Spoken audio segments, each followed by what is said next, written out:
Et du Saint-Esprit. Amen. Alors, bienvenue à tous. Donc, nous avons pu célébrer assez régulièrement pendant tout le mois d'août. Et donc, vous avez en profiter les uns et les autres, et c'est bien comme ça. Le principe, c'est que l'Église doit toujours être ouverte, doit toujours avoir la célébration de la liturgie, parce qu'il y a toujours des hommes et des femmes et des enfants qui cherchent Dieu, et qui s'approchent, qui attendent, qui frappent à la porte de l'Église aussi. Et aujourd'hui, justement, on voit bien comment les foules, dans cet évangile, les gens, vous savez, ils ne se rendaient pas bien compte de qui était le Christ. Pour eux, c'était, je ne sais pas, un grand personnage, un magicien, thaumaturge, enfin, c'est assez vague dans leur esprit, mais ils allaient vers lui tout le temps, toujours, et chaque fois qu'ils pouvaient se réunir avec lui, ils le faisaient, et qu'ils sentaient que ça leur faisait du bien, ils sentaient une grâce qui sortait de lui, sans très bien savoir quoi, vous voyez, très vague dans leur esprit, c'était des gens la plupart simples, mais avec quand même une certaine culture biblique. Ils entendaient les textes de la Bible qu'ils ne comprenaient probablement pas, mais tout ça, c'était quand même des dispositions favorables et qui nourrissaient leur sensibilité même à la présence du Christ. Parce que le Christ, si vous voulez, c'est quelqu'un qui dégage toujours, par sa présence invisible dans l'Église, qui dégageait et qui dégage toujours ce qu'on appelle les énergies divines. Les énergies divines et les énergies humaines, c'est la grâce en fait. Et ce dégagement de grâce à partir de la personne du Christ, c'est un phénomène qui est perceptible, que l'être humain perçoit, même probablement les animaux, même les plantes. Les plantes ne sont pas plus bêtes que les autres. Et donc toutes les créatures perçoivent plus ou moins cette grâce qui émane en quelque sorte de la personne du Christ, et dans son humanité et de sa divinité. Et c'est ça, si vous voulez, un peu la base de la communauté chrétienne dès qu'elle s'est constituée. C'est pas une doctrine, c'est pas une philosophie, c'est pas une idéologie, je sais pas quoi. C'était essentiellement la perception de la présence de Dieu et de la grâce de Dieu qui émanait du Christ. C'est aussi pour ça que vous êtes là, très probablement. Je vous demanderai pourquoi vous êtes venu ce matin.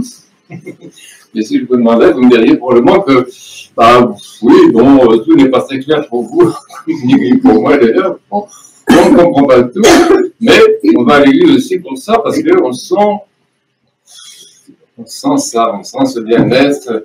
Vous savez qu'on dit les apôtres, c'est intéressant, les apôtres étaient sur le mont Tabor, ils ont senti ça, ils sentaient cette grâce qui émanait du Christ. Moi, ils voyaient la lumière, comme vous, mais aussi, ils sentaient très fort cette grâce, et ils disaient ça, ils disaient, qu'est-ce qu'on est bien ici, voyons. Et ça, en fait, c'est très caractéristique. L'homme va vers Dieu, et l'homme va vers le Christ, parce qu'il se sent bien ici, il se sent bien avec le Christ. Et c'est là, qu'est-ce que vous allez, qu'est-ce que vous faire à l'église, pourquoi vous êtes chrétien, qu'est-ce que vous faites là-bas, restez donc chez vous dimanche matin, regardez donc la télévision, faites-vous un bon plateau de petit déjeuner sur votre lit, vous serez mieux. Il dit non, moi j'avais l'écrit, mais pourquoi tu vas aller? Parce que je me sens bien. Parce que je me sens bien auprès de Christ, je me sens bien auprès de Dieu, je me sens bien, je sens cette grâce de Dieu dans la présence du Christ. C'est ça le phénomène d'aujourd'hui. Et puis l'autre élément qui est très important, qui nous frappe beaucoup, c'est la générosité du Christ. Il y a un moment qui est assez drôle, les apôtres ne sont pas très courageux, ils disent oh, bon, il a fou la faim, qu'ils aillent s'acheter de la nourriture après tout. Et le Christ leur dit mais non, leur donnez vous-même. Ils les obligent. Alors, finalement, ils se sont mis.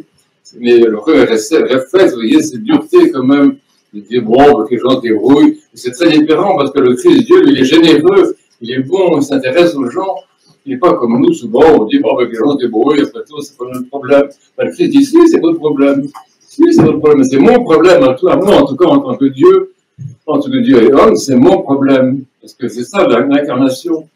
L'incarnation de la venue de Dieu dans le monde, dans la chair, c'est justement que Dieu considère que ce qui arrive aux hommes, c'est son problème, ça le concerne, et c'est pour ça qu'il se déplace de là-haut, il était bien avec son Père, pour venir parmi nous, c'est un petit peu moins confortable pour lui, mais il pense que c'est son problème, et que ça le concerne. Ça se manifeste comme une générosité.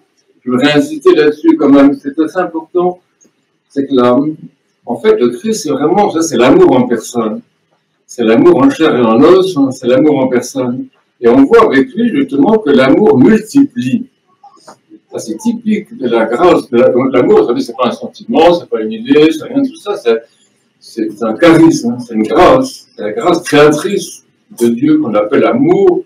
Alors, on l'appelle comme on peut, on a ce mot-là qui est quand même pas mal.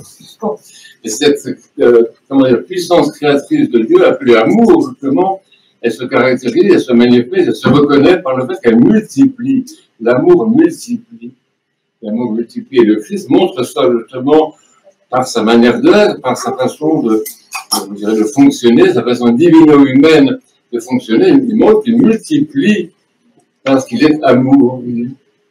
Et ça, c'est quelque chose qui est très important pour nous, parce que nous aussi, si vous voulez, dans la mesure où nous sommes greffés sur le Christ, hein, oui, nous sommes quand même membres du Christ par le baptême, je me permets de vous le rappeler gentiment.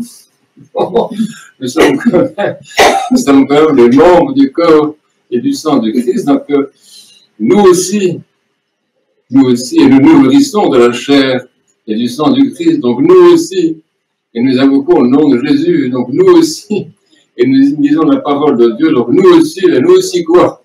Et nous aussi, nous pouvons multiplier, nous aussi, nous pouvons nous manifester comme des personnes qui sont créatrices, hein, vous voyez, la créativité, avoir des idées, avoir de la générosité, avoir un plan, avoir un projet, avoir des projets, et pas pour nous-mêmes égoïstement, en disant ouais, ça va être la rentrée, moi à partir du mois de septembre, je vais m'acheter ça, je vais m'acheter ça, je vais m'acheter ça. Non, des projets pour les autres. Hein. C'est ça qui est typique de Dieu aussi. Non, pardon, complètement. Ce qui est typique de Dieu, si vous voulez, c'est que Dieu, c'est quelqu'un qui a toujours des projets, des idées, et qui multiplie toujours des réalités pour les autres, par amour pour les autres. Et c'est ça qui fait de nous, les chrétiens, si vous voulez, à partir du moment où nous faisons cette expérience, d'être constamment à dire qu'est-ce que je pourrais faire pour les autres, qu'est-ce que je pourrais faire pour les autres. Je me lève ce matin, et tout de suite, qu'est-ce que je vais faire pour les autres, qu'est-ce que je vais faire plaisir à quelqu'un, qu'est-ce que je vais inventer, qu'est-ce que je vais faire, qu'est-ce que je vais trouver, qu'est-ce que je vais créer, en quelque sorte, pour les autres, pour le bien des autres, pour le bonheur des autres, pour la satisfaction des autres, pour les autres, pour les autres, pour les autres. Et c'est cette disposition-là de don de soi, d'oubli de soi, et par amour pour les autres, de don de soi aux autres, continuelle, une disposition chez le Christ et chez les saints, et la Mère de Dieu, par exemple, chez Saint Nicolas, tous les saints que nous aimons beaucoup. C'est une disposition permanente. Hein. Pas lisez la Bible, n'importe qui, tiens, on va prendre ça avec terre, pour prendre quelqu'un que tout le monde aime bien. Des vies comme ça, on voit que c'est des personnes qui sont dans une disposition continuelle, jour et nuit, de don de soi aux autres, par amour pour les autres d'abord. Qu'est-ce que je dois faire pour eux? Qu'est-ce que je peux inventer pour les autres? Et cette manière de fonctionner, qui est une manière divine, en fait, elle nous surprend beaucoup, parce que nous pensons beaucoup à nos propres problèmes, les problèmes de voiture, les problèmes de travail, les problèmes de famille, les problèmes d'enfants, les problèmes de profession, les problèmes politiques, alors là, les problèmes.